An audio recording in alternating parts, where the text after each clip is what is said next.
వెళ్దాం. మరి మార్కు సువార్త 14వ అధ్యాయము 51, 52 వచనాలు.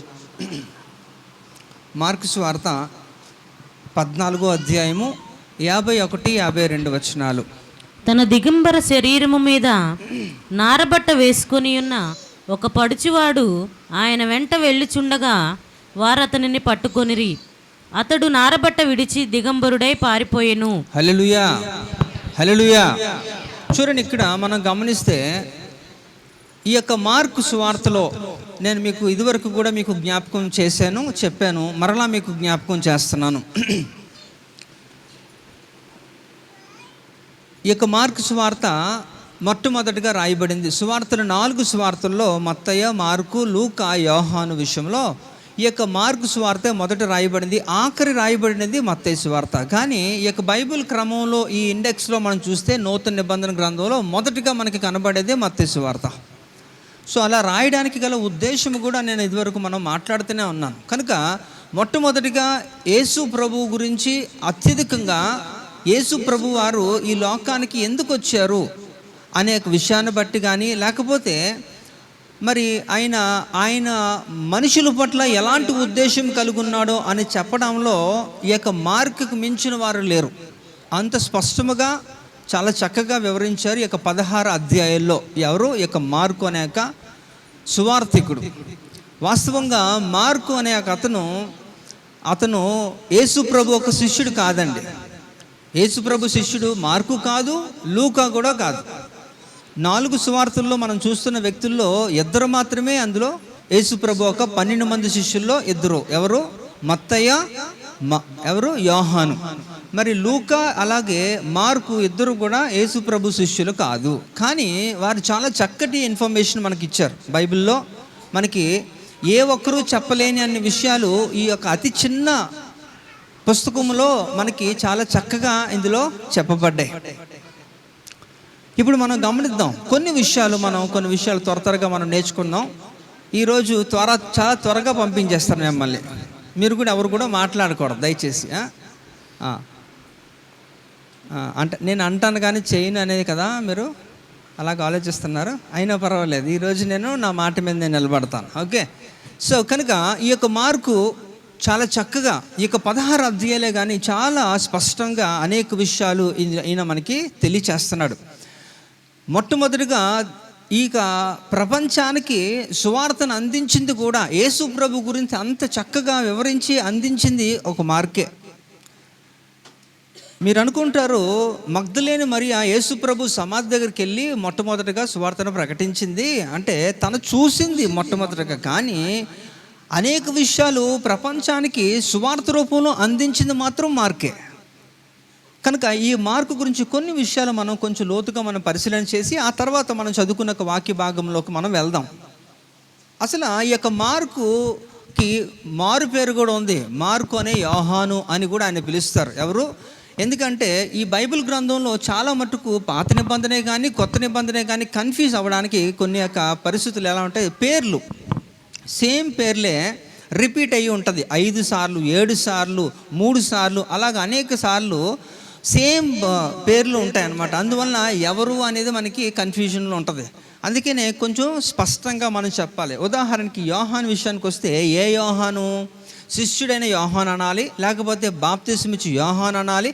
అలాగా మనం వాటికి ఒక ప్రత్యేకత ఉంటున్నప్పుడు అది మనం ఖచ్చితంగా చెప్పినప్పుడు మనకు క్లారిటీ వస్తుంది. అలాగే ఈ యొక్క మార్కు కూడా ఆయనకి యోహాను మారు పేరు గల యోహాను అన్నమాట. ఎవరు? మార్క్ పేరే యోహాను. అది కూడా అపోస్తుల కార్యము 12వ అధ్యాయము 12వ వచనంలో అక్కడ రాయబడింది. చదవండి, అందులో వేయలేదు నేను, మీరు చదవండి. అపోస్తుల కార్యము 12వ అధ్యాయము 12వ వచనంలో అక్కడ ఆలోచించుకొని అతడు మార్కు అను మారు పేరు గల యోహాను తల్లి అయిన మరియ ఇంటికి వచ్చెను. అక్కడ అనేకులు కూడి ప్రార్థన చేయుచుండిరి. రైట్. ఇక్కడ కూడా మీరు గమనించండి. ఎందుకంటే మీరు బైబిల్లో కానీ చాలా చక్కగా మీరు చదవగలిగితే ఆల్రెడీ మనం అనేక సందర్భాల్లో మాట్లాడుకున్నాక వాక్య భాగాలు వాక్యాల గురించి మనం రిలేట్ చేసుకుంటే మనకి ఒక అర్థం వస్తుంది. ఏంటంటే ఇక్కడ మీరు చూస్తే కనుక ఇక్కడ మనం ఆలోచించాలి. ఇక్కడ అపోస్తుల కార్యం 12వ అధ్యాయము 12వ వచనంలో అక్కడ ఆయన పేరు ఇవ్వబడింది. ఏమట? మారు పేరు గల యోహాను. అంటే మార్కుకి మారు పేరు ఉంది, ఆయన పేరు యోహాను. అయితే ఈయన తల్లి పేరు కూడా రాయబడింది అక్కడ. ఆయన తల్లి పేరు మరి అంట. ఆ మరి ఎవరు? యెరూషలేములో తనకంటూ ఒక చక్కగా ఒక మంచి గృహం కలిగినది. ఎవరు? ఈ యొక్క మార్కు తల్లి అయిన మరియా. అయితే ఈ యొక్క అపోస్తులుడైన ఒక పేతురు గారిని జైల్లో వేసినప్పుడు అతన్ని బాగా హింసించి ఆయన్ని జైల్లో వేసిన ఆ రోజు రాత్రి ఒక అద్భుతము జరిగింది. మరి దేవుడు తన దూతను పంపించి ఆ చెరసాల నుంచి ఆయన్ని విడిపించి ఆయన్ని బయటికి వదిలేశారు. ఆ పేతురు బయటకు వచ్చిన తర్వాత ఆయన నేరుగా ఎక్కడికి వెళ్ళాడంటే ఇక్కడికి వచ్చాడన్నమాట. ఇప్పుడు మనం చదువుతున్న అపోస్తుల కార్యము 12:12లో ఈ యొక్క మార్కు అనే మారు పేరు గల యోహాను ఇంటికి వచ్చాడు, మరియా ఇంటికి వచ్చాడు. ఆ ఇంటికి వచ్చి ఆ రోజు వారందరూ కూడా సంఘమంతా అత్యాసక్తితో ప్రార్థన చేస్తూ ఇంటిలో ఒక కూడికని ఏర్పాటు చేసుకున్నారు. తన దైవజనుడు కొరకు ప్రార్థన చేస్తున్నప్పుడు దేవుడు చేసిన అద్భుత కార్యంలో ఆ భాగం అన్నమాట. అప్పుడే మనకి తెలుసు అక్కడ ఒక చిన్నది ఉంది, తన పేరు రోదే కదా. తను ఏం చేసిందంటే వీరందరూ కూడా మాట్లాడుకుంటున్నారు, దేవుడు చాలా గొప్పవాడు కనుక ఖచ్చితంగా ఏదైనా కార్యము చేస్తాడనే ఒక నమ్మకము విశ్వాసముతో ఉంది. ఎవరు? ఈ యొక్క చిన్నదైన ఒక రోదే కనుక తను ఏం చేసిందంటే వెంటనే వాళ్ళు మాట్లాడుకుంటున్నారు, బయట తలుపు ఎవరో కొడుతున్న శబ్దం వినబడింది. శబ్దం వినబడినప్పుడు కూడా చూడండి, ఎవరు బయట ఉన్నవారు? ఎవరు? పేతురు గారు తలుపు కొడుతున్నప్పుడు ఖచ్చితంగా వచ్చినది పేతురే అనుకున్నది. అయితే అది నిర్ధారణ ఎలా చేసుకుందంటే ఆయన ఎవరు అంటున్నప్పుడు ఆయన మాట్లాడినప్పుడు ఆయనక స్వరాన్ని తను గుర్తుపట్టింది. అంతమంది లోపల విశ్వాసులు ఉన్నారు కానీ ఏ ఒక్కరు కూడా తన దైవజనుడి స్వరాన్ని గుర్తుపట్టలేకపోయారు.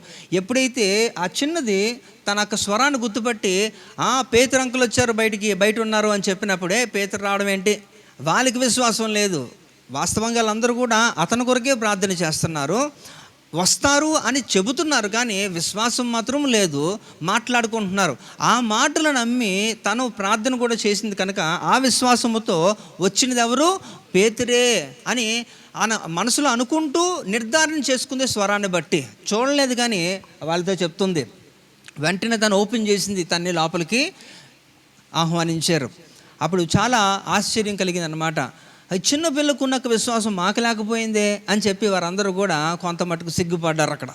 అయితే నేను ఎందుకు చెప్తున్నానంటే ఈ యొక్క మార్కు అనే యొక్క దైవజనుడు ఎవరు? యోహాను, మారు పేరు గల యోహాను తన తల్లి అయిన మరియా యెరూషలేములో ఒక చక్కటి గృహం కలిగి ఉంది. అక్కడ తరచూ ప్రార్థనలు జరుగుతుండేవి. అంతేకాకుండా మనం కానీ చూస్తే కొలస్సీ రాసిన పత్రిక 4:10 కూడా చూస్తే అపోస్తలుడు పౌలు గారు ఇక్కడ ఒక మాట తెలియజేస్తున్నారు ఆయన గురించి. నాతో కూడా చెరలో ఉన్న అరిస్తార్కును బర్నబాకు సమీప జ్ఞాతి అయిన మార్కును మీకు వందనములు చెప్పుచున్నారు. అంటే ఇక్కడ ఆ రిలేషన్ ఏంటంటే కజిన్ జర్మన్ అంటారు. అంటే ఇక్కడ ఈ యొక్క బర్నబాస్కి ఈ యొక్క మార్కు మేనల్లుడు. వీళ్ళందరూ కలిసి పనిచేశారు. అంటే వారిద్దరికి కూడా సంబంధం ఉంది. ఎవరు? బర్నబాకి అలాగే మార్కుకి కూడా వారు ఒక రిలేషన్లో ఉన్నారు. వాళ్ళు ఏంటట? మేనల్లుడు అవుతాడు వరుసకి. కాబట్టి వారు కలిసి పనిచేశారు.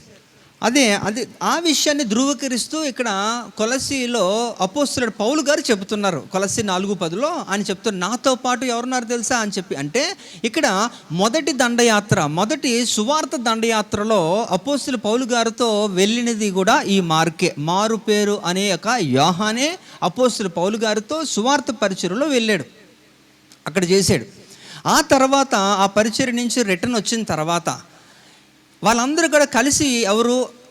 ఈ యొక్క అపోస్తలుడు పౌలు గారు, ఈ యొక్క మార్కు, ఈ యొక్క బర్నబాసు, పేతురు, ఇంకా కొంతమంది కలిసి కొన్ని విషయాల గురించి మాట్లాడుకుంటున్నప్పుడు సిద్ధాంతపరమైన అభిప్రాయ భేదం వచ్చినప్పుడు వారు ఏమయ్యారంటే కొంత మట్టుకు మిస్అండర్స్టాండింగ్స్తోని ఎందుకు కలిసి ఉండి ఇబ్బంది పడే బదులు దూరంగా బాగుంటే బెటర్ కదా, ఏదైనా నువ్వు నేను కూడా ఇద్దరం కూడా దేవుణ్ణి ఆరాధిస్తున్నాం కాబట్టి నీ పరిధిలో నువ్వు నా పరిధిలో నేను అన్న రీతిలో వారు ఏమైపోయారంటే పౌలు బర్నబా ఇద్దరు కూడా ఏం చేశారంటే అక్కడ విడిపోయినప్పుడు అప్పుడు ఈ యొక్క మార్కును తీసుకొని ఈ యొక్క బర్నబా వెళ్ళిపోయాడు.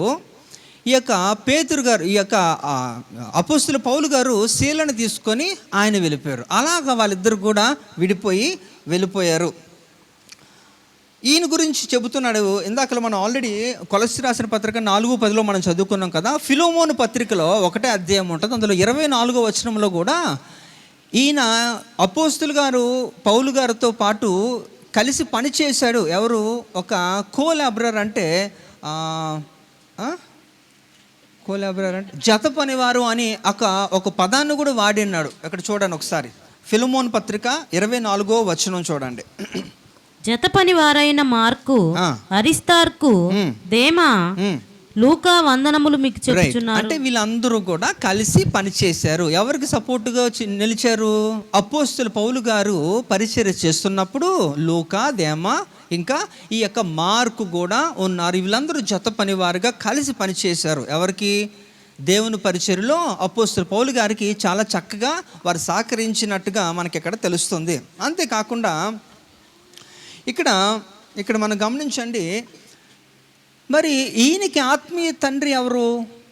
మార్కు గారికి ఆత్మీయ తండ్రి ఎవరు? ఈయన్ని ఎవరు రక్షణలోకి నడిపించారు అంటే ఇక్కడ పేతురు గారే ఈ యొక్క మార్కుకి ఆత్మీయ తండ్రిగా ఉన్నాడు. అందుకనే ఆయన ఒక స్టేట్మెంట్ ఇస్తున్నాడు. చూడండి, 1 పేతురు 5వ అధ్యాయము 13వ వచనం చూడండి. 1 పేతురు 5వ అధ్యాయము 13వ వచనంలో ఈ యొక్క మార్కు గురించి పేతురు ఏం చెప్తున్నాడో చూడండి. బబులోనులో మీ వలె నేర్పబడిన ఆమెయు నా కుమారుడైన మార్కును మీకు వందనములు చెప్పుచున్నారు కదండి. నా కుమారుడైన మార్కు అని ఎవరు అంటారు? అలాగా తండ్రులు అంటారు. అంటే ఫిజికల్గానే అవసరం లేదు, వారు ఆత్మీయంగా వారిని ఎదిగిస్తున్నప్పుడు కూడా నడిపిస్తున్నప్పుడు కూడా అలా మాట్లాడతారు. అలాగే తిమోతి గురించి కూడా అపోస్తలుడు పౌలు చెప్పారు కదా, అలాగే ప్రియ శిష్యుడు అన్నాడు, కుమారుడు అన్నాడు, ఇలా మాట్లాడుతున్నాడు. కనుక పేతురు గారు ఉటంకిస్తూ చెబుతున్న సందర్భం మార్కు గురించి. అంటే ఇక్కడ మార్కు గారికి పేతురు ఎవరట? ఆత్మీయ తండ్రి ఆయన.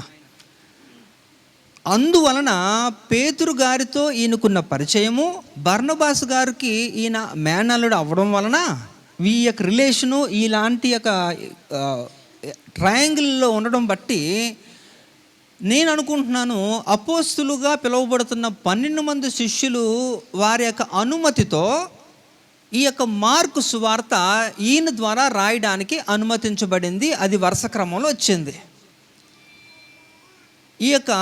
ఈ మార్కు గారు క్రీస్తు శకం 12వ శతాబ్దంలో ఈయన జన్మించాడు. ఎవరు? ఈ యొక్క మార్కు 12వ శతాబ్దంలో జన్మిస్తే ఈయన 68 క్రీస్తు శకం 68కి ఈయన చనిపోయాడు. అంటే ఈయన వయసు 56 సంవత్సరాలు. మార్కు గారు బ్రతికింది 56 సంవత్సరాలు. అయితే ఇవన్నీ ఎందుకు చెప్తున్నానో మీకు ముందు అర్థమవుతుంది. కొన్ని విషయాలు మనం ఆ బ్యాక్గ్రౌండ్ తెలిస్తేనే మనకి లింక్ అర్థమవుతుంది. కనుక ఈయన బ్రతికిన కాలము 56 సంవత్సరాలు. పరిచర్య చేసింది కొంతే. ఈయన ఇంకా మాట్లాడితే పేతురు గారికి ఈయన ఎలాగంటే తర్జుమాకారుడు, ఈజ్ అ గుడ్ ఇంటర్ప్రిటర్గా, ట్రాన్స్లేటర్గా పనిచేశాడు. ఎందుకంటే పేతురు గారు పెద్దగా చదువుకోలేదు, ఆయన కొంచెం చదువుకున్నాడు. అయితే ఈయన మార్కు గారు ఈ యొక్క న్యాయశాస్త్రం చదువుకున్నాడు, అలాగే లిటరేచర్ చదువుకున్నాడు ఆ కాలంలో. అందువలన ఈయన గ్రీకు భాషని సంపూర్ణముగా ట్రాన్స్లేట్ చేయడానికి పేతురు గారికి ఈ యొక్క మార్కు గారు ట్రాన్స్లేటర్గా పనిచేశారు. ఆ రీతిలో అలా సువార్త పరిచర్యలో హెల్ప్ చేస్తున్నప్పుడు దేవుని యొక్క వాక్యం వినిపించబడిన తర్వాత ఈయన రక్షించబడి ఆత్మీయ తండ్రి పేతురు ఈ యొక్క మార్కుకి అయ్యాడు. సో ఈ యొక్క రిలేషన్ బట్టి మరి యేసు ప్రభు చేస్తున్న సేవలను గురించి ఈ అపోస్తుల మిగతా అపోస్తులతో ఈయన చర్చించినప్పుడు కానీ లూకాతో మాట్లాడినప్పుడు ఖచ్చితంగా, ఎందుకంటే లూకా కూడా శిష్యుడు కాదు, ఆయన ఒక వైద్యుడు, అలాగే ఇంకా చరిత్రకారుడు. కనుక వీరందరూ కలిసి ఎంతో కొంత తిరిగే ఉంటారు. మరి అపోస్తలుడు పౌలు గారితో కూడా నేను తిరిగాడు కనుక ఆయన కాలంలో ఆయన 56 సంవత్సరాల్లో ఆయన ఎంతవరకు అయితే ఈ యొక్క విషయాల్ని విట్నెస్ చేశాడో చూశాడో అవన్నీ కూడా ఈ 16 అధ్యాయాల్లో మనకి ఇచ్చాడు అనమాట. ఇవన్నీ కూడా మనకి పొందుపరిచాడు. అయితే ఈయన ఇంకా మనం చూస్తే ఈ యొక్క మార్కు గారు విషయానికి వస్తే అలెగ్జాంద్రియా అనేది రోమా పట్టణంలో అలెగ్జాంద్రియా అనే ఒక స్థలంలో ఈయన సువార్త పరిచర్య చేసి తిరిగి అలెగ్జాంద్రియా పట్టణానికి వచ్చిన తర్వాత వీరందరూ కూడా ఏం చేశారంటే ఈ అలెగ్జాంద్రియా పట్టణంలో ఉంటున్న వారందరూ కూడా బహు విగ్రహారాధికులు, విగ్రహాలను బాగా పూజించేవారు అనమాట వీళ్ళంతా కూడా. కనుక వీళ్ళందరినీ కూడా మార్చి దేవుని వైపు తిప్పడానికి ఈయన ఎంతో ప్రయాసపడి వచ్చి అక్కడ సువార్త ప్రకటిస్తున్న టైంలో ఈ పట్టణ వాసులందరూ కూడా ఏం చేశారంటే ఒక బలమైన తాడులతో ఏం చేశారంటే ఆయన పేకికి కట్టేసి గుర్రాలతో పాటు ఏం చేశారంటే ఈడ్చుకొని పోయారు. అలా ఈడ్చుకొని ఆయన ఎంతవరకు అంటే ఆయన చచ్చిపోయే అంతవరకు కూడా పేకకు తాడేసి గుర్రాలతోని ఈడ్చుకొని పోయి ఆయన చంపివేశారు. ఎవరు? ఈ అలెగ్జాంద్రియా అనే ఒక పట్టణస్థులు. ఈ రోమా పట్టణంలో అదొక స్థలం. వీళ్ళందరూ కూడా ఈ మార్కు గారిని అలాగా చంపేశారు. అంటే యేసు ప్రభు కొరకు ఆయన హతసాక్షి అయిపోయాడు. ఎవరు? ఈ యొక్క మార్కు. అయితే ఇప్పుడు మనం మాట్లాడుకున్నట్లయితే ఇప్పుడు మన ఒక మూలవాక్యం చదువుదాం. మార్కు సువార్త 14వ అధ్యాయము 51-52. తన దిగంబర శరీరము మీద నారబట్ట వేసుకొని ఉన్న ఒక పడుచువాడు ఆయన వెంట వెళ్ళుచుండగా వారు అతనిని పట్టుకొనిరి. అతడు నారబట్ట విడిచి దిగంబరుడై పారిపోయెను. హల్లెలూయా. ఇక్కడ మనం గమనించాలి,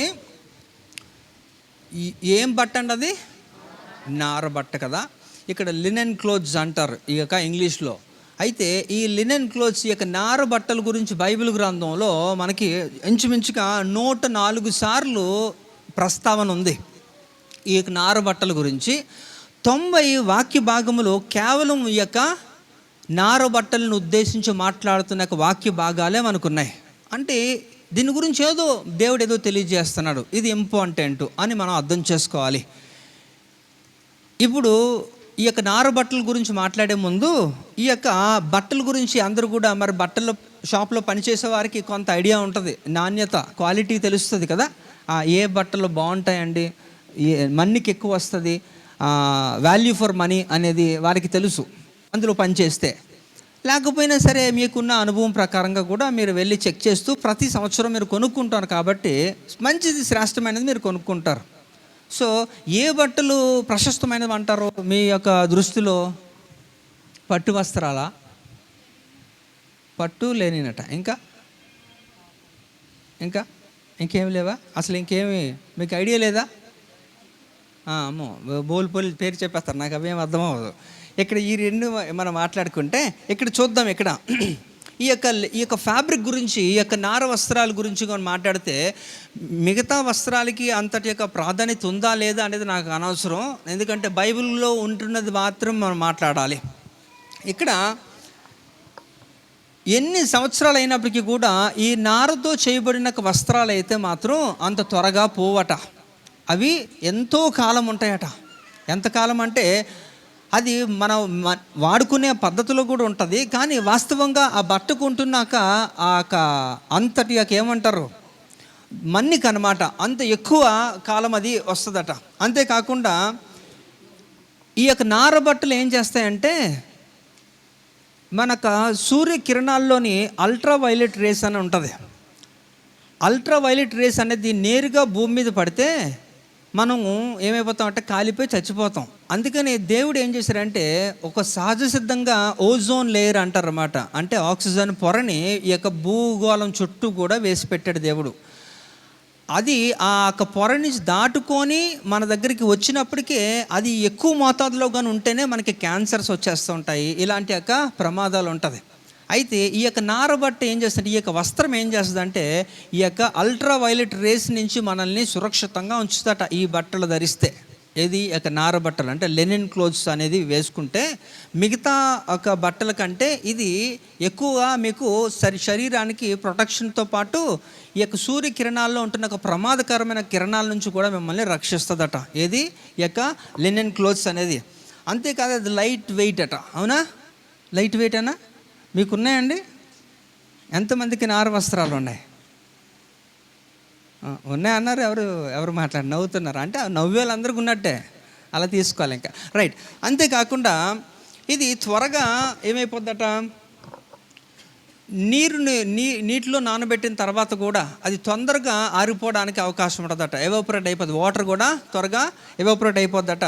ఇంకా ఫంగల్ ఇన్ఫెక్షన్స్ అనేది, యాంటీ బ్యాక్టీరియల్ ఇన్ఫెక్షన్స్ ఏవి రాకుండా కూడా ఏం చేస్తుందట, ఈ యొక్క బట్ట మనల్ని రక్షిస్తుంది అనమాట.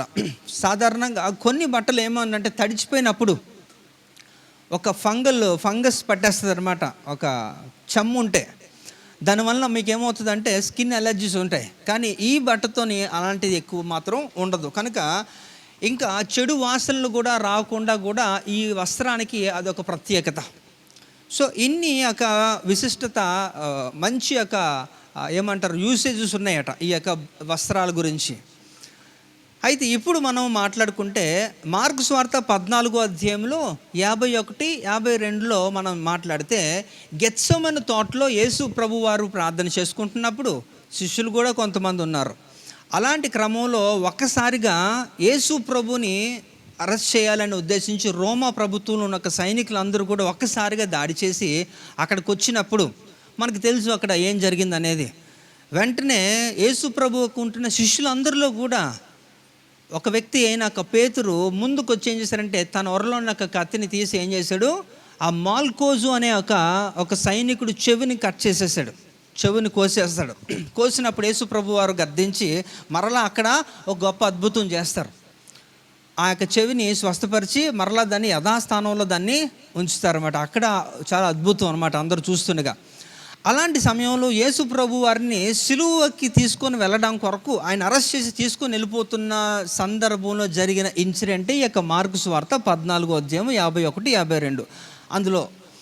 సో అక్కడ చూస్తే ఏమైందట, అక్కడ ఒక పడుచువాడు ఉన్నాడట. ఒకసారి చదవండి అది. తన దిగంబర శరీరము మీద నారబట్ట వేసుకొని ఉన్న ఒక పడుచువాడు ఆయన వెంట వెళ్ళుచుండగా వారు అతన్ని పట్టుకొనిరి. రైట్. సో ఇక్కడ చూడండి, అది సందర్భం. అది ఇక్కడ యేసు ప్రభు వారిని అరెస్ట్ చేయడానికి సైనికులందరూ కూడా వచ్చారు, శిష్యులు కూడా ఉన్నారు అక్కడ. సడన్గా యేసు ప్రభుని అరెస్ట్ చేయడానికి వచ్చేస్తున్నప్పుడు అక్కడ పేతురు చేసిన ఒక కార్యం అది. యేసు ప్రభుని రక్షించుకోవడానికి ఎవడరా ముందు నా యొక్క యేసుని ఎవడు ఏం చేస్తారని చెప్పి ఆయన వచ్చి ఆ సైనికుడు చెవిని కట్ చేసినప్పుడు యేసు ప్రభు గద్దించి మరలా అక్కడ స్వస్థత చేకూర్చి అద్భుతం చేసిన తర్వాత అక్కడ ఒక పడుచువాడు ఉన్నాడట. ఆ పడుచువాడు ఏం చేస్తున్నాడట, యేసు ప్రభుని వెంబడిస్తున్నాడట. ఆ వెంబడిస్తున్నప్పుడు అక్కడ చూసి ఎవడరా నువ్వు అని వాళ్ళు మాట్లాడుతున్నప్పుడు ఆయన ఏం చేశారట, పరిగెత్తికి వెళ్ళిపోయాడట. ఆ పరిగెత్తికి వెళ్ళిపోయే క్రమంలో వారు పట్టుకోవడానికి ప్రయత్నం చేసినప్పుడు ఏం చేశారట, ఆ యొక్క వస్త్రాలను ఆయన చేతికి దొరికే. ఆయన వేసుకున్న వస్త్రాలు ఏంటంటే నార వస్త్రాలు. యేసు ప్రభువుని వెంబడిస్తున్నప్పుడు ఆయన మీద ఏమున్నాయట, నార వస్త్రాలు ఉన్నాయి. వారు పట్టుకోవడానికి ప్రయత్నం చేసినప్పుడు అలా గట్టిగా పట్టుకున్నప్పుడు ఆ వస్త్రాలు వారి చేతికి ఉండిపోయి కానీ ఆ మనిషి మాత్రం దొరకలేదు, వెళ్ళిపోయాడు అనమాట. అదే అగోండి అలా. కనుక ఇక్కడ మనం అర్థం చేసుకోవాల్సిన విషయం ఏంటంటే తన వస్త్రాలను కూడా ఆయన విడిచిపెట్టేసుకున్నాడు. అంటే కంప్లీట్గా హీ వాజ్ నేకెడ్, దిగంబరిగా ఉన్నాడట. ఎవరు ఆ వ్యక్తి, ఎవరు ఆ పడుచువారు ఎవరో మనకు తెలియదు. ఆ వ్యక్తి ఏం చేశారట, తన వస్త్రాలను కూడా వదిలేసి ఆయన తప్పించుకొని పారిపోయాడు. అంటే ఆ పరిస్థితి అంతా చూస్తున్నాడు. ఇక్కడ యేసుప్రభుని అరెస్ట్ చేసే సిచ్యువేషన్ చూస్తున్నాడు. వాళ్ళందరూ కూడా ఎంత కోపంగా ఉన్నారు. వారందరూ కూడా ఖచ్చితంగా ఏం చేస్తారు, యేసుప్రభుని అరెస్ట్ చేస్తే మామూలు కాదు, హింస పెడతారు. ఇవన్నీ కూడా తెలుసు. అయినప్పటికీ కూడా అలాగా ఆయన వెంబడిస్తూ చూస్తున్నప్పుడు వాళ్ళు గమనించిన వారు వెంటనే ఏం చేశారట, అక్కడ గబుక్కుమని పట్టుకోవడానికి ప్రయత్నం చేసినప్పుడు వదిలేసి తన వస్త్రాలను సైతం కూడా వదిలేసి యేసుప్రభుని వెంబడిస్తూ వారికి దొరకకుండా, ఎవరికి, ఆ సైనికులకు దొరకకుండా ఆయన అక్కడి నుంచి పారిపోయాడు. అయితే ఇప్పుడు మీరు తెలుసుకోవాల్సిన విషయం ఒకటే, ఈ విషయాన్ని సువార్థికులుగా ఉంటున్న ఈ యొక్క మత్తయి కానీ, లూకా కానీ, అలాగే యోహాను కానీ, ఈ ముగ్గురు కూడా దీని గురించి రాయలేదు. వాస్తవంగా మీరు కానీ 4 సువార్తలు చదివితే ఆల్మోస్ట్ అందరూ కూడా ఒకరు చెప్పింది ఒకరు చెప్తారు. కొంతమంది ఎగ్జాక్ట్గా చెప్తారు, కొంతమంది కొంచెం అలాగా చెప్తారు. కానీ మొత్తానికి అక్కడ పనులన్నీ కూడా మనకి వివరిస్తుంటారు. 4 సువార్తల్లో కూడా అనేక విషయాలు కోయిన్సిడెన్స్ అవుతూ ఉంటాయి, విషయాలు ఇలాగని. కానీ ఈ విషయానికి దగ్గరికి వస్తే ఎవరు కూడా దాని గురించి ప్రస్తావించలేదే. ఒక మార్కు మాత్రమే చెప్తున్నాడు అక్కడ, ఇలా జరిగిందని, ఇలా అయిందని చెప్తున్నాడు అన్నమాట. యేసు ప్రభువును వెంబడిస్తున్నప్పుడు ఆయన మీద ఏముందట, నార వస్త్రాలు ఉన్నాయి. ఆ తర్వాత మాత్రం అక్కడ లేదు. అంటే మొట్టమొదటిగా యేసు ప్రభు వారిని వెంబడిస్తున్నప్పుడు ఇక ఫస్ట్ హాఫ్ అంతట్లో కూడా ఆయన చాలా నార వస్త్రాలు కూడా it is a symbol of prestige also. అది లినెన్ క్లోత్స్ అనేది కూడా ఒక గౌరవప్రదంగా ఉన్నతంగా ఉన్నవారు ధరించే యొక్క వస్త్రాలు కూడా. సో అలాంటి యొక్క మంచి ఉన్నతంగా ఉంటున్నవాడు ఎవరు, ఈ యొక్క మొదటి హాఫ్ అంతట్లో కూడా ఈ యొక్క మార్కు ఆ సువార్తలో మనకు చెప్పిన రీతిలో ఆ పడుచువాడు విషయానికి వస్తే తనంతా కూడా చక్కటి యొక్క వస్త్రాలు ధరించుకొని యేసు ప్రభువును వెంబడిస్తూ ఉన్నాడు. కానీ ఎప్పుడైతే వారు ఆ పరిస్థితి మారిపోయిందో వారందరూ కూడా అరుస్తూ ఎవరో వ్యక్తి వస్తున్నాడు, ఎవరో యేసు ప్రభువును వెంబడిస్తున్నాడు, ఎవరు అని చెప్పి వాడి గురించి ఎంక్వైరీ చేద్దామనే ఒక తరుణంలో వారు ముందుకి వస్తున్న సమయంలో ఈయన ఏం చేశారంటే, నాకు వద్దు అని చెప్పేసి తన వస్త్రాలు కూడా వారి చేతికి అప్పగించి ఆయన పారిపోడు. అంటే ఒకసారి ఆలోచించండి, ఎవరన్నా సరే మిమ్మల్ని పట్టుకోవడానికి వస్తే మీరు అలా చేస్తారా? మీ వస్త్రాల వారికి అప్పగించి వెళ్ళిపోతారా? వెళ్ళరు కదా.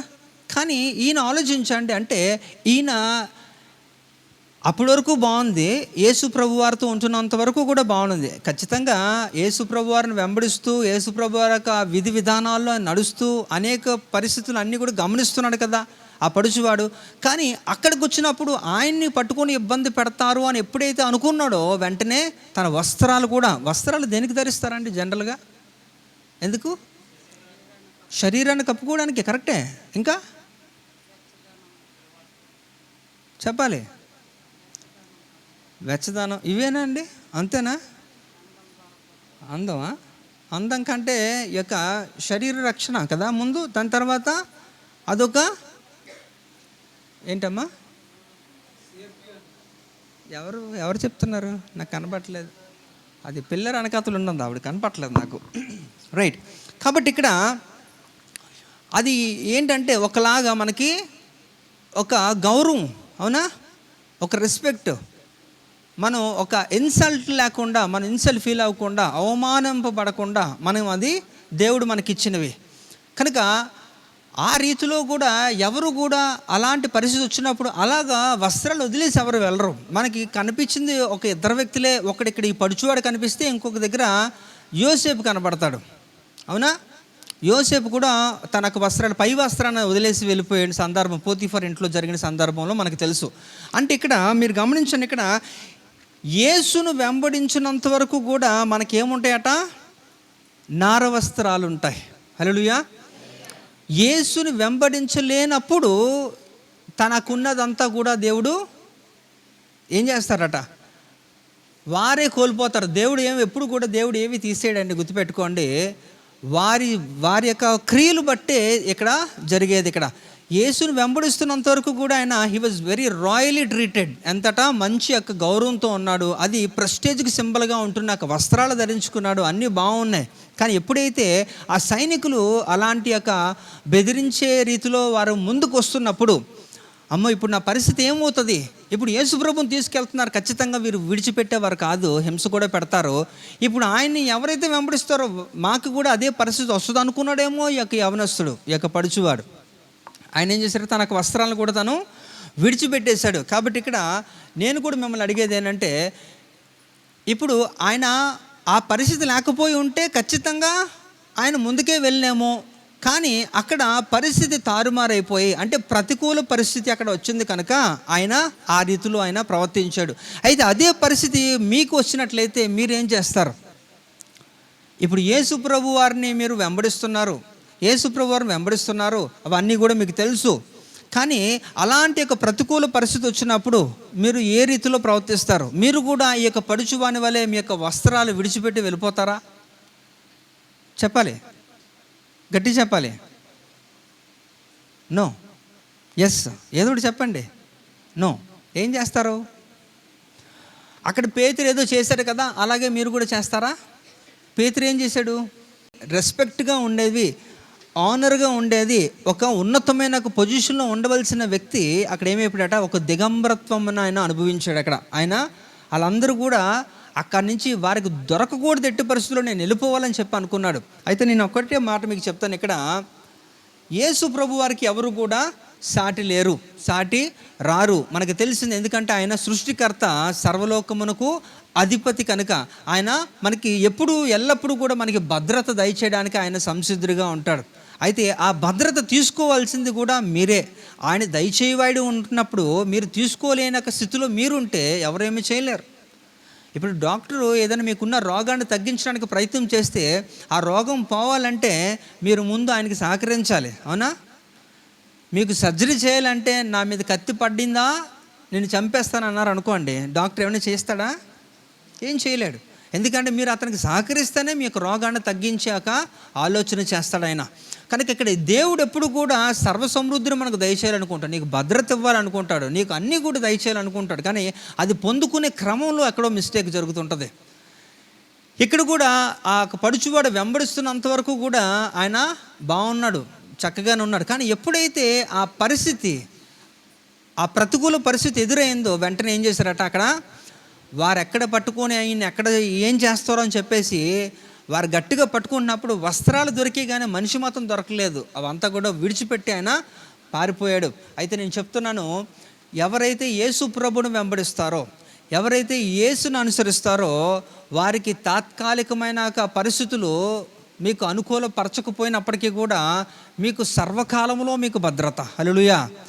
ఎందుకంటే యేసు ప్రభు వారు మనకి ఈ లోకానికి వచ్చిందే మనల్ని ఏం చేయాలట, తండ్రితో సమాధానపరచడానికి, యుగయుగాలు కూడా మనల్ని కూడా ఆయనతో పాటు నిలవడానికే. అయితే ఆ క్రమంలోనే ఇవన్నీ కూడా మనల్ని శుద్ధీకరించే క్రమంలోనే ఇవన్నీ కూడా జరుగుతుంటుంది. అయితే ఆ పడుచువాడు ఆ సమయంలో మరి ఆయన ఎందుకో అలా అభద్రతలోకి వెళ్ళిపోయాడో, ఎందుకు పూర్తి స్థాయిలో నమ్మలేకపోయాడో మనకు తెలియదు విషయం. కానీ అక్కడ పరిస్థితి మాత్రం జరిగింది. ఇక్కడ మనం చూద్దాం, ఇక్కడ ఆదికాండం 41వ అధ్యాయంలో 42వ వచనం చూడండి. మరియు ఫరో తన చేతినున్న తన ఉంగరమును తీసి యోసేపు చేతున పెట్టి సన్నపు నారబట్టలు అతనికి తొడిగించి అతని మెడకు బంగారు గొలుసు వేసి. రైట్, ఇక్కడ చూడండి, ఇక్కడ ఆ విషయానికి వస్తే ఇక్కడ యోసేపు అనే ఒక గొప్ప యవనస్తుడు, జ్ఞానవంతుడు, మరి ఆయన దేవునితో మంచి సహవాసంలో కలిగిన వ్యక్తిగా మనకి ఇక్కడ యోసేపు కనిపిస్తున్నాడు. ఇక్కడ ఆ యోసేపుని కూడా ఆ ఫరో రాజు ఏం చేశాడో చూడండి ఒకసారి. మరి ఆయన్ని ఒక పెద్ద సమస్య వచ్చి పడింది. ఎందుకంటే ఆ దేశంలో గొప్ప కరువు వచ్చినప్పుడు ఆ కళ భావాన్ని ఆయన చక్కగా చెప్తూ ఆ కళకి పరిష్కారాన్ని కూడా ఆయన చెప్పినాడు అనమాట. మనకు తెలుసు కదా, 7 ఒక పీల ఆవులు, 7 బలిష్టమైనవి. ఈ బలిష్టమైన 7 ఆవుల్ని ఈ యొక్క పీలగా ఉంటున్నాక 7 ఆవులు ఈ బలిష్టమైన ఆవుల్ని మింగేస్తాయి. అది ఆ కళకి ఏంటి అని చెప్పి ఆయన ఆలోచిస్తున్నప్పుడు దాని గురించి చాలా చక్కగా వివరణిస్తూ ఆయన చెప్తామంటారు, రాబోయేది 7 సంవత్సరాలు, ఈ 7 ఆవులు 7 సంవత్సరాలు, ఈ యొక్క పేలగా ఉంటున్న ఆవులు ఏవైతే బక్క చిక్కిపోయి ఉన్నాయి కదా, ఇవన్నీ కూడా కరువు ఈ బలిష్టమైన ఆవులను ఏం చేస్తున్నాయట, మింగేస్తున్నాయి. అంటే మనకున్న సంపద, మనకున్న ఈ యొక్క ధాన్యము ఏదో మనం పండించుకునే అంతా కూడా ఆహారం అంతా కూడా ఏమైపోద్దట, ఇక మీదట పండదు, అవన్నీ కూడా పోతాయి, ఎందుకంటే కరువు రాబోతుంది అన్నప్పుడు దాని గురించి కళ చెప్పి దాని గురించి చక్కగా ఆయన ఏం చేశారంటే దాని అంతటిని కూడా ఏం చేయాలి, మరి ఆ దేశం అంతా కూడా ఇబ్బంది లేకుండా ఉండాలంటే ఏం చేయాలంటే ఆ 7 సంవత్సరాలు వచ్చిన పంటను అంతటిని కూడా, ధాన్యాన్ని అంతటిని కూడా ఆయన స్టోర్ చేశాడనమాట. అంటే ఆ టైంలోనే ఎన్నో ఏళ్ళ కిందట ఆయనకి ఇవ్వబడిన జ్ఞానము చొప్పున దేవుని సహవాసంలో ఉండడం చేత ఆయన చక్కగా పరిష్కారాన్ని చూపించాడు. ఈ రోజుల్లో కూడా ఇప్పుడు కూడా నడుస్తుందంటే ఈ యొక్క ఫుడ్ కార్పొరేషన్ ఇండియా అనేది ఈ గ్రెయిన్స్ ఎలా స్టోర్ చేయాలి అనేది ప్రతి 5 సంవత్సరాలకి ఒక ప్లాన్ ఎలా వేసుకోవాలనేది. అంటే ఇవంతా కూడా మీరు వెళ్తే మూలానికి వెళ్తే ఇక్కడ జోసెఫ్ చెప్పిన ఒక స్టేట్మెంట్, జోసెఫ్ ఇచ్చిన ఒక సజెషన్నే ఈ రోజుకి కూడా నేటి తరంలో కూడా అదే అవలంబిస్తున్నారు, అదే పాటిస్తున్నారు అన్నమాట. అంటే ఎలా స్టోర్ చేసుకోవాలి, ఇవి ఎలాగ మనము విపత్తు వచ్చినప్పుడు ఎట్లా మనం మనల్ని సేవ్ చేసుకోవాలి అనేది ఈ యొక్క ప్రభుత్వాలు, ప్రపంచంలో ఉంటున్న ప్రభుత్వాలు అన్నీ కూడా అదే దాన్నే ఫాలో అవుతున్నాయి అన్నమాట. అయితే ఇక్కడ విషయానికి వస్తే ఆయన్ని ఏం చేశారంటే, నీకున్నంత జ్ఞానము కనుక నువ్వు చక్కగా నువ్వు రాజుగా ఉండాలి అనే రీతిలో అనే ఫరో ఏం చేశారంటే తన్ని నార వస్త్రాల చేత ఏం చేస్తున్నాడట, తన్ని చాలా చక్కగా సత్కరించాడు. మరియు ఫరో తన చేతినున్న తన ఉంగరము తీసి యోసేపు చేతిని పెట్టి సన్నపు నార బట్టలు అతనికి తొడిగించి అతని మెడకు బంగారు గొలుసు వేశాడట. ఉంగరం పెట్టాడు, నార బట్టలు వేశాడు, మెడలో గొలుసేసి ఆయన్ని సత్కరించి ఆయన్ని ఆల్మోస్ట్ ఒక రాజులాగా పట్టాభిషేకం చేశాడు. ఎవరిని? యోసేపుని. అంటే ఇక్కడ మీరు ఆలోచించండి, ఇక్కడ నార బట్టలు ఏమి తెలియజేస్తున్నాయి అంటే ఇది ఎప్పుడు జరిగిన సందర్భం. మీరు కొంచెం కానీ వెనక్కి వెళ్తే యోసేపు అనే ఒక యవనస్తుడు ఆయన జైల్లో ఉంటున్నప్పుడు, జైల్లో ఉండిన తర్వాత ఈ కలభావం ఎవరు చెబుతారు అనేది తెలిసినప్పుడు ఆ జైల్లో ఉంటున్న ఇద్దరు వ్యక్తులు వారు బయటకు వచ్చినప్పుడు ఒకడు మర్చిపోతాడు, ఒకడు చెప్తాడు. ఆ చెప్పిన వ్యక్తి ప్రకారంగానే ఈయన పిలిపిస్తారు. అంటే ఈయన జైల్లో నుంచి బయటికి రాగానే ఆయన చేసిన మొట్టమొదటి పని ఏంటంటే ఆయనకు వచ్చిన కళ భావాన్ని ఆయన చెప్పి మొత్తం దేశాన్ని అంతటిని కూడా రక్షించాడు. అంటే ఇక్కడ మీరు అర్థం చేసుకోవాల్సింది ఏంటంటే ఈ నారబట్టలు ఏం తెలియజేస్తారంటే యోసేపు విడుదల పొందిన వ్యక్తి. అవునా? యోసేపు విడుదల పొందాడు. ఎక్కడి నుంచి? జైలు నుంచి బయటికి రావడానికి. అయితే యేసును వెంబడించిన వారందరూ కూడా ఏమవుతారట? విడుదల పొందుతారు. హల్లెలూయా. ఒకవేళ కానీ ఆయన కానీ యేసును వెంబడించకపోతే, ఆయనకి జ్ఞానము వివేచన లేకపోతే, ఆ కలభావం చెప్పకపోతే, నాకు తెలిసి యోసేపు జీవితకాలము జైల్లోనే ఉంటాడు. ఆయన బయటకు వచ్చే అవకాశం లేదు. అంటే ఇక్కడ నారబట్టలు ఏమి తెలియజేస్తున్నాయంటే నీకు విడుదలనిస్తాయి. హల్లెలూయా. ఈ యొక్క కోణాలు మనం గమనించాలి. ఈ యొక్క నారబట్టలు మనకి విడుదలనిస్తాయట. యేసును వెంబడించిన వారికి విడుదల. ఇక్కడ అంతేకాదు కొన్న లేవి కాండము చూడండి 16వ అధ్యాయం 23వ వచనం. లేవి కాండము 16వ అధ్యాయం 23వ వచనం. అప్పుడు అహరోను ప్రత్యక్షపు గుడారములోనికి వచ్చి తాను పరిశుద్ధ స్థలములోనికి వెళ్ళినప్పుడు తాను వేసుకొని నారబట్టలను తీసి అక్కడ వాటిని ఉంచి. చాలమ్మా, ఇక్కడ కూడా చూడండి. ఆ విషయానికి వస్తే ఇక్కడ అహరోను ఎవరు? ఇశ్రాయేల్ దేశంలో మొట్టమొదటి ప్రధాన యాజకుడు ఎవరండి? అహరోను. ఓకే. ఈ అహరోను ఏం చేయాలంటే, యాజకులు ఏం చేయాలంటే యాజక ధర్మాన్ని చేయాలి. అంటే దేవుడికి మనుషులకి మధ్య వ్యక్తులుగా ఉంటూ వారి యొక్క పాప పరిహార్థం ఏదైతే యేసు ప్రభు వారు చెప్తారో అవన్నీ కూడా ఈ యొక్క దైవజనులుగా ఇప్పుడు సేవకులను ఎలాగైతే పిలువబడుతున్నారో ఆ కాలంలో యాజకులు అన్నమాట. యాజకులు కూడా లేవి గోత్రానికి చెందిన వారే ఈ యొక్క యాజకత్వానికి అర్హులు. అయితే ఇక్కడ చూస్తే ఆయన ప్రత్యక్ష గుడారములో ఆ పరిచర్య జరిగించడానికి వెళ్ళే టైంలో ఆయన ఏం చేస్తాడంటే నారబట్టలు ధరించాడు. అవన్నీ వేసుకొని ఏపోదు వస్త్రాలు వేసుకోవాలి. అది ఒక క్రమం అన్నమాట. ఈ పద్ధతులు, ఈ విధానాలు వాటిని అంటే ఇక్కడ ఈ యొక్క నారబట్టలు మనకి ఏం తెలియజేస్తున్నాయంటే మొదటగా మనం ఆలోచిస్తే ఏం తెలియజేస్తున్నాయట? విడుదలను మనకి దయచేస్తున్నాయట, విడుదలను మనకి ఇస్తాయట.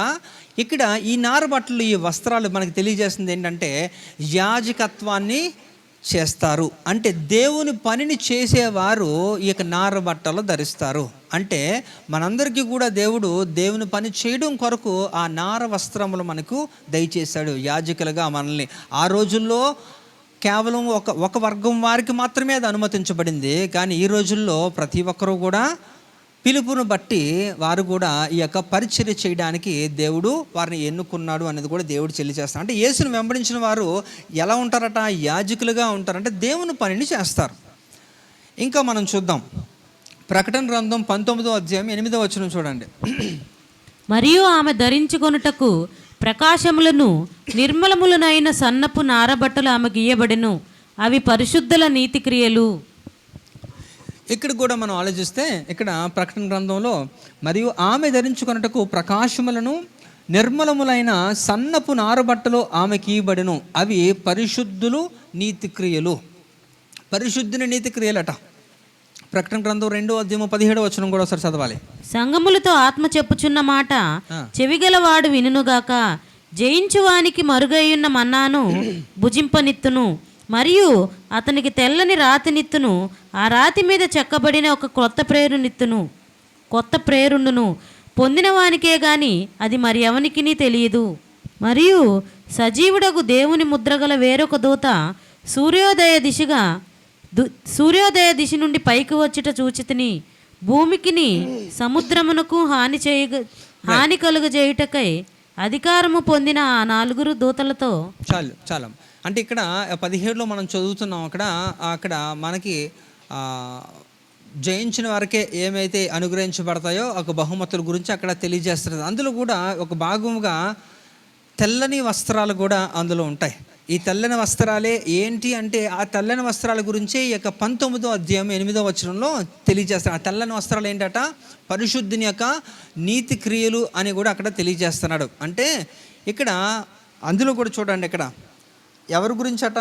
మరియు ఆమె ధరించుకున్నట్టుకు ప్రకాశములను నిర్మలమైన సన్నపు నారబట్టలు ఆమెకి ఇవ్వబడును. ఎవరు అంటే ఇక్కడ ఆమె అంటే ఏదో ఒక వ్యక్తికి అని కాదు.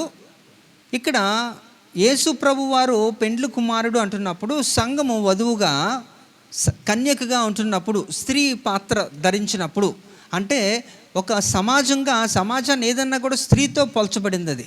కనుక ఇక్కడ ఎవరికి ఆమె అంటే ఒక వ్యక్తికి కాదు, సంఘానికి. అంటే అది అందరికీ, మనందరికీ కలిపి ఏం ఇస్తున్నాడంటే దేవుడు తెల్లని నార వస్త్రములు ధరించడానికి ఇస్తాడు. అవి ఏంటి అనేసి అంటే పరిశుద్ధుని యొక్క నీతి క్రియలు అని కూడా మళ్ళీ చివరిలో తెలియజేస్తున్నాడు. కనుక ఆ పిక్చర్లో అయితే మమ్మల్ని ఎలా ఉంటుంది అంటే ఇవ్వండి, అంటే మనం ఎప్పుడైతే పైకి వెళ్తామో, ఈ సంఘం ఎత్తబడిపోయిన తర్వాత యేసు ప్రభువుతో అక్కడ పెండ్లి విందులోకి మనం వెళ్తున్నప్పుడు మనకి ఒక వస్త్రం ఉండాలి కదా. ఆ వస్త్రమే ఇక్కడ తెల్లని నార వస్త్రాలు, అది ధరించుకొని మనం అందులోకి ప్రవేశించాలన్నమాట. అదే పరిశుద్ధుని నీతి క్రియలు అనేది అక్కడ తెలియజేస్తున్నాడు. అంటే ఇక్కడ దీన్ని బట్టి కూడా ఈ యొక్క తెల్లని నార వస్త్రాలు కూడా ఏం తెలియజేస్తున్నాయంటే పరిశుద్ధముగా మనము ప్రభువు వారికి మనం ఆయన్ని దర్శించుకోవడానికి ఈ యొక్క వస్త్రాలు అవసరం అన్నమాట. అయితే నేను అనుకుంటాను సంపూర్ణముగా ఒకవేళ ధరించుకునే, ఎందుకంటే తెల్లని వస్త్రాలు కూడా ఒక బహుమానము కాబట్టి ఖచ్చితంగా అందరూ పొందుకోవాలా అంటే పొందుకుంటారు. కానీ అందులో కూడా ఈ యొక్క వైట్లో కూడా చాలా షేడ్స్ ఉంటాయి. కలర్స్ అన్నిటిలో కూడా, రంగులన్నిటిలో కూడా ఒకటే రంగు అనేక షేడ్స్లో ఉంటుంది కదా. ఎరుపు రంగే ఉంటుంది, కానీ అందులో ఇంకా లైట్ ఉంటుంది, డార్క్ ఉంటుంది, ఇంకా అలా చాలా షేడ్స్ ఉంటాయి. కాబట్టి ఇక వైట్లో కూడా చాలా షేడ్స్ ఉంటాయి. ఆ రంగుల్లో కూడా చాలా వ్యత్యాసాలు ఉంటాయి. ఆ వ్యత్యాసం ఉంటున్నప్పుడు తెల్లని నార వస్త్రాలు అంటే ఇంకా ఫుల్ వైట్ అన్నమాట. అందులో ఇంకా ఎలాంటి ఇది లేదు, అంత ప్యూర్గా. అది కూడా పొందుకోవడంలో కూడా మన యొక్క నీతి క్రియలు ఎవరైతే పరిశుద్ధంగా ఈ లోకములో ఉంటున్నారో వారు పని చేస్తారో దేవుడిచ్చే ఒక బహుమానాన్ని బట్టి నీ యొక్క ఆ యొక్క రంగు కనిపిస్తుంది అన్నమాట. కనుక ఇప్పుడు ఈ యొక్క ఎవరికి ఇవ్వబడిందట? ఆమెకి ఇవ్వబడింది. ఎవరికి? పైకి వెళ్తున్న సంఘానికి.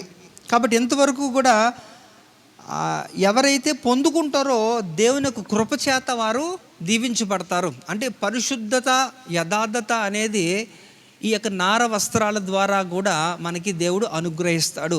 అంటే ఇక్కడ లిటరల్గా మనం తీసుకోకూడదు, ఆధ్యాత్మిక కోణంలోనే మనం తీసుకోవాలి. తెల్ల బట్టలు ధరించుకున్న వారందరూ పరిశుద్ధులు కాదు కదా. ఒకవేళ అలాగే అనుకుంటే మాత్రం అది చాలా తప్పు. అలా కాదు. మనం చూస్తున్న చాలా సంఘాల్లో కూడా ఇక ఈ పెంతెకోస్తు వాళ్ళు, సిలోన్ పెంతెకోస్తు వాళ్ళు, ఇంకా ఇతర డినామినేషన్స్లో వారు చూసుకుంటే white and white, complete white and white. మరి వారి సమర్పణ అయితే అది ఓకే, కానీ మేము ఇలా ఉంటేనే దేవునికి ఇష్టం అంటే అది తప్పు. ఎందుకంటే బైబిల్లో ఎక్కడ కూడా అలాగా రాయలేదు. అలాగని చెప్పి ఫుల్గా ఎప్పుడు కూడా ఫుల్ మేకప్లతోని దగదగ మెరిసిపోయే బట్టలు వేసుకోమని కూడా దేవుడు చెప్పలేదు. ఇంపుగా, కంఫర్ట్గా, ఇతరులకు అభ్యంతరకరంగా లేకుండా ఏదన్నా కూడా మీరు ధరించుకోవచ్చు, అదేం ప్రాబ్లం కాదు. అలాగని నేను రికమెండ్ చేయట్లేదు, వైట్ వేసుకోమని చెప్పట్లేదు, రంగు వేసుకోవద్దు లేకపోతే ఇవి వేసుకొని చెప్పట్లేదు, అలాగని చెప్పి దిగంబరులుగా ఉండమని కూడా చెప్పట్లేదు కదా. అది మీ యొక్క సమర్పణ కలిగి మీరు తీసుకున్న నిర్ణయం బట్టి ఆధారపడి. కానీ ఇక్కడ మనం మాట్లాడుతుంది నార బట్టల గురించి, వస్త్రాల గురించి మాట్లాడుతున్నాం. మనకి విడుదల దయచేస్తుంది, పరిశుద్ధత కలుగజేసి పరలోక ప్రవేశానికి అదొక నీతి క్రియలుగా మనకు ఉపయోగపడేదట. అంతేకాకుండా యాజకత్వం అంటే దేవుని పనిని కూడా మనం చేయడానికి కూడా అది అర్హత మనకి దయచేస్తుంది అనేది ఈ యొక్క నార వస్త్రాలు మనకి తెలియజేస్తున్నాయి. అంటే ఇక్కడ ఇంతవరకు కూడా మనం మాట్లాడుకున్నంత బాగానే ఉంది, కానీ ఈ పడుచువాడికి వచ్చిన ఒక చిన్న కష్టం వచ్చినప్పుడు దాన్ని ఏం చేశారట, ఆయన అంతవరకు మంచి వస్త్రాలు నార బట్టల గురించి మాట్లాడుతున్నప్పుడు అది ఎంతో విశిష్టమైనవి కదా, అవన్నీ కూడా వేసుకుంటున్నప్పుడు ఇప్పుడు సడన్గా ఉన్న పలంగా ఆ వస్త్రాలను కూడా విడిచిపెట్టి వెళ్ళిపోవడం అంటే ఒకసారి ఆలోచించాలి మీరు. అంటే దేవుడు ఇస్తున్నవన్నీ కూడా, అంటే దేవుడు ఇస్తున్న విడుదలని వదిలేసుకుంటున్నావు. దేవుడు నీకు రాబోయే దినాల్లో ఇక పరలోక ప్రవేశాన్ని పరిశుద్ధతతో మీకు కలిపి ఇవ్వాలనుకుంటున్నది కూడా నువ్వు వదిలేసుకుంటున్నావు. అలాగే దేవుని పనిని ఈ భూమి మీద ఉంటున్నప్పుడు సంపూర్ణంగా చేయడానికి కూడా నీకు అర్హత ఇస్తున్నప్పటికీ కూడా వాటన్నిటి కూడా విడిచిపెట్టి వదిలి పారిపోతున్నావు అంటే మరి నువ్వు ఎక్కడికి వెళ్తావో మీరే ఆలోచించుకోవాలి. కనుక ఇక్కడ దేవుడు తెలియజేస్తున్నాడు, ఇక్కడ దేవుడు ఎప్పుడు కూడా ఏ ఒక్కరు కూడా నశించుకోవడం తండ్రి చిత్తము కాదు కదా. ప్రతిసారి కూడా ప్రతి సందర్భంలో కూడా దేవుడు అవకాశాలు ఇస్తూ ఉంటాడు, మనల్ని సరిచేస్తూ మనల్ని. చూడండి, ఎప్పుడు కూడా మీరు ఆది కాండము 1వ అధ్యాయం నుంచి ప్రకటన 22 అధ్యాయాల వరకు కూడా మీరు గమనించండి. మొత్తం అంతా కూడా ఎప్పుడు కూడా ఇక మనిషి తప్పు చేసి దేవుని దగ్గర నుంచి దూరం అయిపోతూనే ఉంటున్నాడు, కానీ దేవుడు ఎప్పుడు కూడా ఆ మనిషి దగ్గరికి వస్తూనే ఉన్నాడు. మనిషే దూరంగా వెళ్ళిపోతున్నాడు దేవుని దగ్గర నుంచి, కానీ దేవుడు దూరంగా వెళ్ళిపోలేదు. దేవుడు ఆది కాండము నుంచి కూడా చివరి వరకు కూడా ఆయన మనిషికి చేరువగానే వస్తూనే ఉన్నాడు ఆయన. అవునా కదా? మనకి తెలుసు, ఈ యొక్క ఆది కాండంలో ఈ యొక్క ఏదైనా వనంలో జరిగినాక ఆ తప్పు ఏదైతే ఆజ్ఞ అతిక్రమించారో, ఆ తినవద్దు అన్న అది ఫలాన్ని తిన్నారో, అప్పుడు దేవుడు బాధపడిన మాట వాస్తవమైనప్పటికీ కూడా దేవుడు ఆయన విడిచిపెట్టలేదు కదా. దేవుడే మరలా వచ్చి వారికి ఒక పరిహారాన్ని కూడా చూపించాడు. అవునా కదా? ఆ పొదల్లో ఉంటున్నాక ఒక గొర్రెని తీసుకొని దాన్ని ఏం చేశారు, దాన్ని వధించి వాటి యొక్క చర్మముతో వారికి బట్టలు, చర్మపు చొక్కాయలు కుట్టించి దేవుడే వారికి ఇచ్చాడు. అంటే తప్పు చేస్తున్న ప్రతిసారి కూడా దేవుడైతే మీకు దూరం అయిపోలేదు, మీరే దూరం అయిపోతున్నారు. అంటే దేవుడు ఎప్పుడు కూడా మనుషులకి సమీపస్తుడే. హల్లెలూయా. అయితే అది మీరు అర్థం చేసుకోవాలి. మీరు దేవుని దగ్గరికి దూరంగా వెళ్ళిపోతే దేవుడు చెప్తున్నాడు, నువ్వు ఎంత బలహీనుడో నాకు తెలుసు. అందుకనే యోహాను సువార్త 15వ అధ్యాయంలో 5వ వచనంలో ఆయన చెబుతున్నాడు, you can never do anything. ద్రాక్షావళిని నేను, తీగలు మీరు. ఎవడు నా యందు నిలిచియుండునో, నేను ఎవని యందు నిలిచియుండునో వాడు బహుగా ఫలించును. నాకు వేరుగా ఉండి మీరు ఏమీ చేయలేరు. హల్లెలూయా.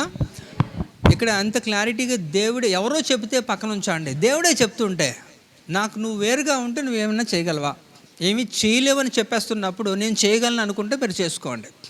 కనుక దేవుడు ఎప్పుడు సమీపస్తుడే.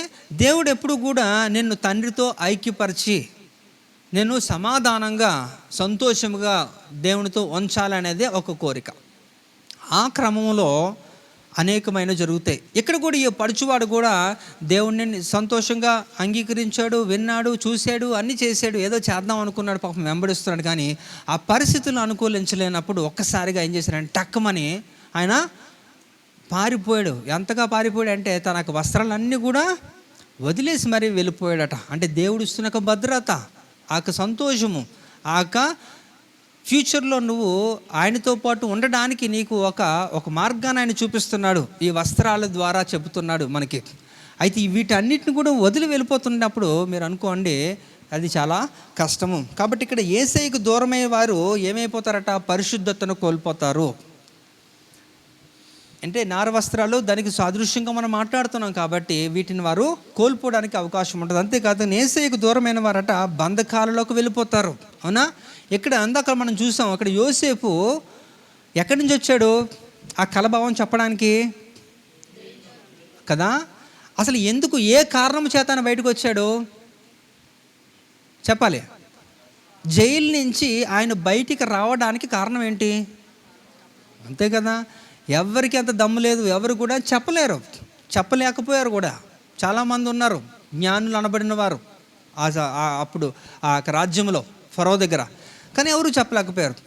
ఈయన చెబుతాడు, ఆయన చెప్పింది జరిగింది అని నమ్మి ఒక సాక్ష్యముగా ఆయనకి బయటికి చెప్పారు కనుక అది బేస్ చేసుకుని ఆయన పిలిపించారు బయటికి. అంటే ఇక్కడ నీకు ఈ యొక్క నార వస్త్రాలు విడుదలను దయచేస్తుంది కనుక ఇక్కడ నార వస్త్రాలు వద్దనుకుంటే మీరు ఎక్కడికి వెళ్తారు? మళ్ళా బంధకంలోకి వెళ్ళిపోవడమే. అంటే యేసు ప్రభువుని విడిచిన వారు పరిశుద్ధత కోల్పోతారు, విడిచిన వారు బంధకములలోకి వెళ్ళిపోతారు. అంతేకాదు కానీ యేసయ్యకు దూరమైన వారు యాజకత్వాన్ని కోల్పోతారు. అంటే దేవునికి దూరంగా ఉండి మీరు ఏమీ చేయలేరని ఆయనే చెబుతున్నారు. కాబట్టి దేవునికి దూరంగా ఉండి దేవుని పని ఎలా చేస్తావు? విచిత్రం కాకపోతే, అవునా కాదా? కాబట్టి ఎప్పుడు కూడా మనము దేవునితో దగ్గరగా ఉంటున్నప్పుడు దేవుడు మనకి నడిపిస్తున్న క్రమంలో అలా మనం ముందుకు వెళ్తున్నప్పుడు నీకు క్షేమము. అప్పుడు నువ్వు ఏదన్నా పని చేయగలుగుతావు, ఆ పనిని కూడా దేవుడు ఆశీర్వదిస్తాడు. అంతేగాని దేవునికి దూరంగా, సంఘానికి దూరంగా, సేవకునికి దూరంగా ఉండి ఎవడు కూడా అభివృద్ధి చెందినట్టు ఎక్కడ కూడా ఇక్కడ మనం ఈ యొక్క చరిత్రలో కూడా మనం చూస్తే ఈ యొక్క మొదటి శతాబ్ద కాలంలో శిష్యులతో ఏర్పరచబడిన వారు అనేక భక్తులు జీవితాల్లో మనం చూడవచ్చు. ఎవరు కూడా ఇది లేరు. ఉదాహరణకి మొదటి తిమోతి పత్రిక 1వ అధ్యాయం 20వ వచనంలో మనం చూస్తే అపోస్తలుడు పౌలు గారితో కలిసి పనిచేసిన అలెగ్జాంద్రియా మరియు హుమనైను అనే ఇద్దరు వ్యక్తులు కూడా ప్రారంభంలో అపోస్తలుడు పౌలు గారికి చాలా చక్కగా జత పనివారుగా మంచి పని చేశారు. కానీ తరచుగా ఏమైపోయిందట, వారి సంఘములో విభేదాలు సృష్టిస్తూ వారు చేసిన పనులను బట్టి అపోస్తలుడు పౌలు గారు ఏం చేశారంటే, అమ్మో ఇక మీదట వీరి వలన సంఘము పాడవుతుంది అని నిర్ధారించుకున్నప్పుడు వెంటనే ఏం చేశారట, వదిలేశాడు. ఎలాగా? సాతానుకు వదిలేశాడు. కాబట్టి ఇక్కడ సాతానుకు వదిలేశాడంటే మరి దేవుడిని ఎప్పుడు వదిలేసినట్టే కదా. కాబట్టి దేవునికి దూరంగా ఉంటూ ఎవరు ఏమీ చేయలేరని దేవుడు చెప్పిన స్టేట్మెంట్ని మరొకసారి మీరు ఆలోచిస్తే, దేవునికి దూరంగా ఉంటున్న వారు ఎవరు కూడా దేవుని పరిచర్య చేయలేరు. ఒకవేళ పరిచర్య చేస్తారనే భ్రమలో ఉంటే మరి దేవుడే వారిని మాట్లాడాలి అంతే వారితో. అంతేకాకుండా ఇక్కడ యేసయ్యకు దూరమైన వారు కూడా ఇంకేమైపోతారట, అవమానకరమైన స్థితిలోకి వెళ్ళిపోతారట. అవమానకరమైన స్థితిలోకి వెళ్ళిపోతారు. ఇప్పుడు ఆ పడుచువాడు తనకు నార వస్త్రములు విడిచిపెట్టి వెళ్ళిపోతున్నప్పుడు, దిగంబరత్వంలో ఉంటున్నప్పుడు ఎవరన్నా ఎలా ఉంటారని అవమానంగా ఉండదా? ఉంటుంది. అలాంటి యొక్క పరిస్థితిలోకి ఆయన వెళ్ళిపోయాడట. కనుక దేవుని విడిచిపెట్టిన వారికి కూడా ఈ యొక్క నార వస్త్రాలు ఆమెకి ఇవ్వబడుతుందని ప్రకటన గ్రంథంలో చదివాం కదా. అదే పరిశుద్ధిని నీతి క్రియలు అని చెప్తున్నాం కదా. కనుక వస్త్రాలు లేకపోతే మీరు ఎలా ఫీల్ అవుతారో, దేవుని విడిచిపెట్టిన వారు కూడా అలాంటి దిగంబరత్వంలోనే అవమానకరమైన స్థితిలోకి వెళ్ళిపోతారు అనేది కూడా ఇక్కడ తెలియజేస్తున్నాడు. హల్లెలూయా. ఇంతకీ ఆ పడుచువాడు ఎవరు అంటే ఈ యొక్క 16 అధ్యాయాలు రాసిన మార్కే అదనమాట. అందుకే ఆయన గురించి ఎవరూ చెప్పలే. యోహాను చెప్పలేదు, మత్తయి చెప్పలేదు, లూకా కూడా చెప్పలేదు. ఆయన గురించి ఆయనే చెప్తున్నాడు. అయితే ఇది ఎప్పుడు జరిగిందంటే యేసు ప్రభు వారికి సిలువ వేస్తున్న క్రమంలో జరిగింది. కనుక యేసు ప్రభు వారు యేసు ప్రభు వారు చనిపోయిన 19 సంవత్సరాల తర్వాత ఈయన ఇవన్నీ కూడా ఆ బుక్స్ అన్ని కంపైల్ చేసిన తర్వాత, అప్పటికే ఆయన వయసు సుమారుగా నాకు తెలిసి 53 అంత ఉండొచ్చు. ఆ తర్వాత 3 సంవత్సరాల క్రమంలోనే ఆయన్ని హతసాక్షి చేసి చంపేశారు ఈ అలెగ్జాంద్రియా యొక్క పట్టణంలో. అంటే ఈ పడిచువాడు ఎవరు కాదు, మార్కే, మారు పేరు గల యోహానే. ఓకే. కనుక అయితే మరి ఎలాగండి ఇదంతా కూడా చేశాడు అనేసి అంటే, చూడండి నేను చెబుతున్నాను, మళ్ళీ మీరు బాగా చదువుకొని ఇంటికి వెళ్ళి 4 సువార్తల్లో యోహాను కానీ, లూకా కానీ, మత్తయి కానీ ఈ 3 కూడా మీరు కంపేర్ చేస్తే ఈ 3 ఒక ఎత్తు, మార్కు సువార్త ఒక్కటే ఒక ఎత్తు. చిన్నదే కానీ లోతైన విషయాలు యేసు ప్రభువుని అట్లా చూపించేస్తాడంతే. యేసు ప్రభువారు అసలు మనకి ఎందుకు వచ్చారు, యేసు ప్రభువారు మార్కులో యేసు ప్రభువారు కనబడతారు అంతే. అంత చక్కగా ఆయన చెప్తాడు. ఒక్క మాటలో మనం మార్కు గురించి చెప్పాలంటే,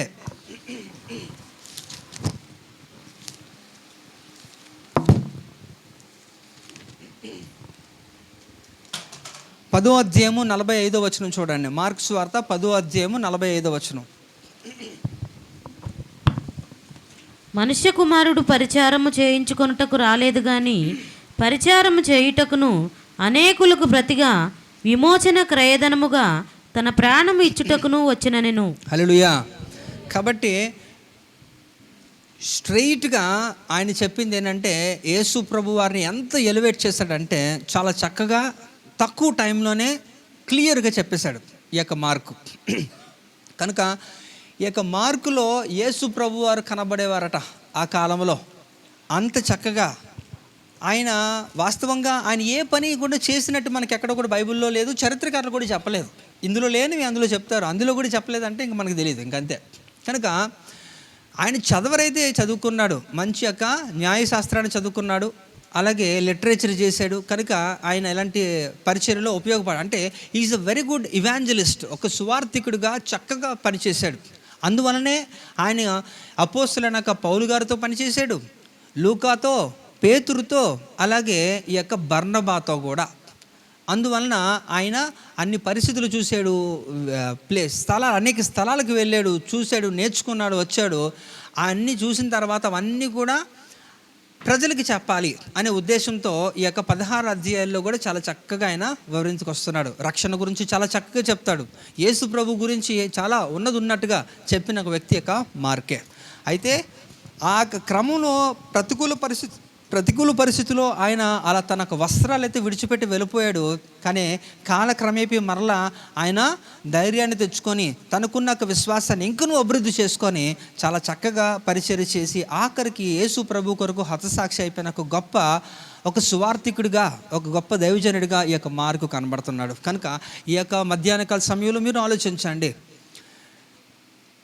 యేసు ప్రభువును వెంబడిస్తే మనకేముంటుందట? నార వస్త్రములు. ఆ నార వస్త్రములు దేనికి సాదృశ్యాలుగా ఉన్నాయో మనం చూసాం. కాబట్టి ప్రతి ఒక్కరు కూడా అత్యధికముగా మీరు కూడా దేవుని యొక్క సేవలో కొనసాగాలని, పరిశుద్ధిలో కొనసాగాలని, అలాగే ఆ భద్రతతో పాటు దేవుడు మీకు ఉన్నతంగా దేవుడిచ్చిన ఈవులన్నీ కూడా మీరు అనుభవిస్తూ దేవునితో కలిసి మనము యుగయుగాలు కూడా రాజ్యము చేయాలనేది దేవుని ఉద్దేశము. కనుకనే చెప్తున్నాడు. ఈరోజు నాకు మార్కు ఒక మంచి ఉదాహరణగా కనిపిస్తున్నాడు. ఎంతో ఆసక్తిగా, అంటే దేవునితో ఉంటున్నప్పుడు అందరికీ ఆసక్తిగానే ఉంటుంది, దేవుని వెంబడిస్తే అందరికీ బాగానే ఉంటుంది. కానీ ఆ వెంబడించే క్రమంలో కూడా మీరు ఆలోచించాలి, కొన్ని ఇబ్బందులు ఎదురవుతాయి. అందుకని యోహాను సువార్త 16:33 కూడా యేసు ప్రభు వారే డైరెక్ట్గా చెప్తున్నారు. ఏమనట చదువుతారా? యోహాను సువార్త 16:33. నా యందు మీకు సమాధానము కలుగునట్లు ఈ మాటలు మీతో చెప్పుచున్నాను. లోకములో మీకు శ్రమ కలుగును, అయినను ధైర్యము తెచ్చుకొనుడి, నేను లోకమును జయించి ఉన్నానెను.